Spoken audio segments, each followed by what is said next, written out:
আসসালামু আলাইকুম সুপ্রিয় দর্শকবৃন্দ।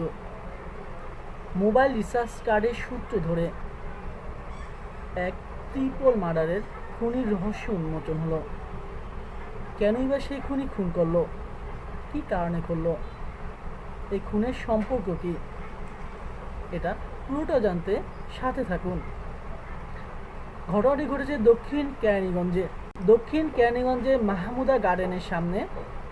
একটি বস্তা এক যাত্রী রেখে যায় রিক্সা যোগে। সেখান থেকে সে যাত্রী চলে যায়। তখন এই বস্তা দেখে সেখানে পাবলিকের সন্দেহ হয়। তারা 999-এ ফোন দেয়। 999-এ ফোন দেওয়ার সাথে সাথে পুলিশ সেখানে আসে। এসে বস্তার মুখ খুলে দেখে খণ্ডিত লাশ এক নারীর। লাশের পাশে একটি মোবাইল রিচার্জ কার্ড। সেই রিচার্জ কার্ডের সূত্র ধরে বর্তমান প্রযুক্তি ব্যবহার করে খুনি পর্যন্ত পৌঁছায়। তারপর সেখানে খুনিকে গ্রেপ্তার করা হয়। খুনির নাম শিমুল জিজ্ঞাসাবাদে বেরিয়ে আসে চাঞ্চল্যকর তথ্য, যে তথ্য শুনলে আপনারা অবাক হয়ে যাবেন। শিমুলের কারখানায় কাজ করত বিথির সাথে শিমুলের প্রেম হয়। অবশেষে সেই প্রেমে রূপান্তরিত হয় বিয়েতে। বিয়ে করে প্রায় 3 থেকে 4 বছর সংসার করে। এই ঘটনা, বিথিকে বিয়ের ঘটনা জানত না শিমুলের পূর্বের স্ত্রী রুমা। যখন তাদের এই বিয়ের ঘটনা জানতে পারে, তখন শিমুলের সাথে তর্ক বিতর্ক হয় এবং সংসারে অশান্তি সৃষ্টি হয়। তখন অশান্তি ত্যাগ করার জন্য শিমুল বিথিকে বিবাহ বিচ্ছেদ ঘটায়। বিথি সেখান থেকে চলে যায়। সে বিষণ্ণ হয়ে পড়ে হতাশাগ্রস্ত হয়। বিথির সাথে প্রেম হয় রুবেলকে সে বিয়ে করে সুখে শান্তিতে বসবাস করতে শুরু করে।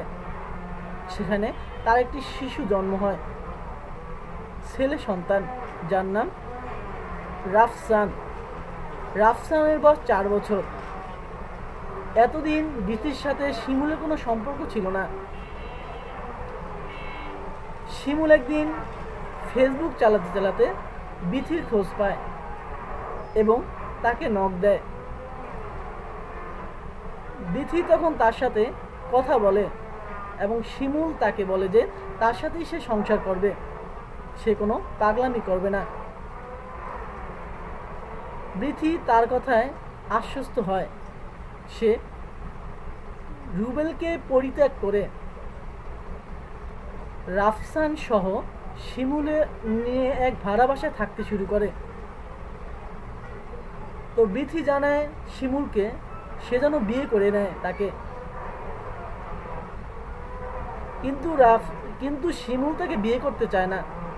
এ নিয়ে তাদের ভিতর একসময় তর্ক বিতর্কে লিপ্ত হয়। শিমুলের এই আসা যাওয়া তার পূর্বের স্ত্রী জানতে পেরেছে।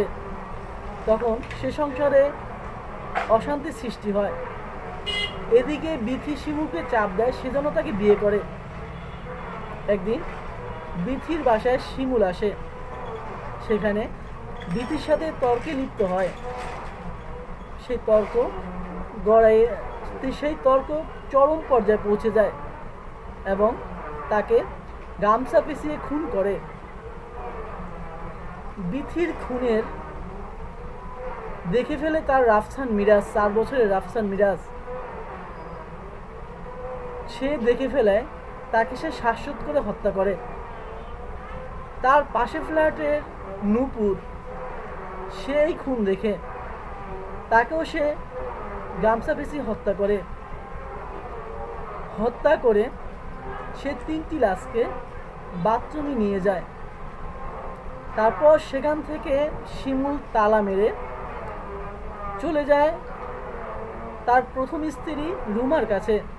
সেখানে সে কিছুক্ষণ থাকে। শিমুল বাজারে গিয়ে প্লাস্টিকের বোতল কিনে এবং ছুরি কেনে। সেই ছুরি প্লাস্টিকের বোতল নিয়ে সে চলে যায় সেই লাশের ঘরে বিথির মরদেহের পাশে। সেখানে সে বিথি, নূপুর এবং রাফসানকে টুকরো টুকরো করে সেই বোতলের ভিতর ভরে। শিমুল সেই বস্তাটি বুড়িগঙ্গা নদীর তীরে ফেলে আর একটা নারায়ণগঞ্জের মাকসুদা গার্ডেনের সামনে ফেলে আসে। এই খুনের বর্ণনা দিতে গিয়ে সেখানে পুলিশ তার সত্যতা পায় এবং তাকে গ্রেপ্তার করে। তো প্রিয় বন্ধুরা, খুনি অত্যন্ত ঠান্ডা মাথায়, ঠান্ডা মস্তিষ্কে খুনগুলো করে এবং সেগুলো প্রমাণ লোটপাটের চেষ্টা করে, যেন কেউ তদন্ত করে না পায়, অপরাধী হয়। আপনি যত নিখুঁতভাবে অপরাধ করার চেষ্টা করুন না কেন, সেটা প্রকাশ হবে, যে কোনো মূল্যই হোক না কেন। অতএব অপরাধ নয়, নিজে ভালো থাকুন, অন্যকে ভালো রাখার চেষ্টা করুন, এটাই আমাদের কাম্য। আজকের মতো এ পর্যন্তই। আল্লাহ হাফেজ। আবার নতুন কোনো ঘটনা নিয়ে আপনাদের মাঝে হাজির হব। ধন্যবাদ সাথে থাকার জন্য।